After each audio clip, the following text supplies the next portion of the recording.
Hi, this is Taryn Grome, editor of Pharma Voice. We met with numerous inspirational thought leaders at this year's DIA annual conference as part of our Editors Take video series. I hope you enjoyed this discussion. In this episode, we get together with Michelle Petersen, Clinical Trial Manager, Medpace. What is unique about rare disease and orphan indications? I think what truly makes it unique is the fact that you're dealing with such small patient populations. You really need to adjust your approach and expectations to make sure that you have gained the appropriate education on what your tasks you're going to be undertaking.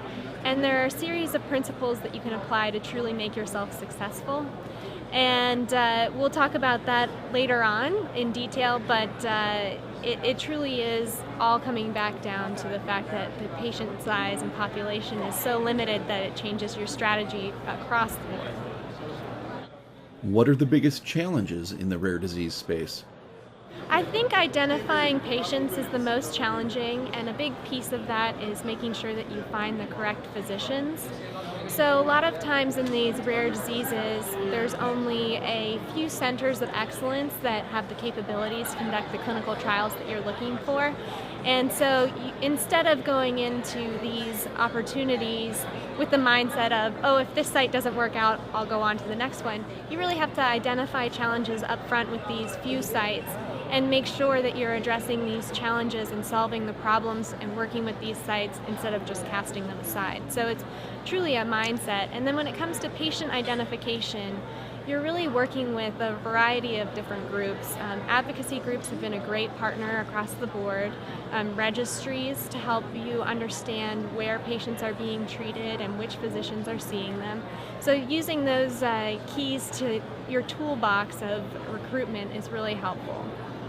What are some tips for common study execution? Sure. So one of the things about these centers of excellence is you typically have very experienced, clinically oriented physicians that are taking care of these rare disease patients. But there hasn't been a lot of industry-sponsored research with these patients. So you have to develop a very customized training program in order to make sure that the investigators that you're bringing onto your trial are going to be successful. Because in rare disease, one of the huge challenges is there's not very many people, so you really do have to get it right the first time when you're doing a clinical trial. And part of that is making sure that the expectations and training is all in place before you get your first patient in the door. So it's all about planning and using a customized approach because people are coming to you with a mixed bag of experience.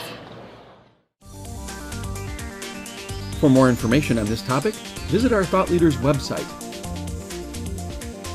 For more Editors Take videos from the 2015 DIA annual conference, visit www.pharmavoice.com. Thanks for joining us.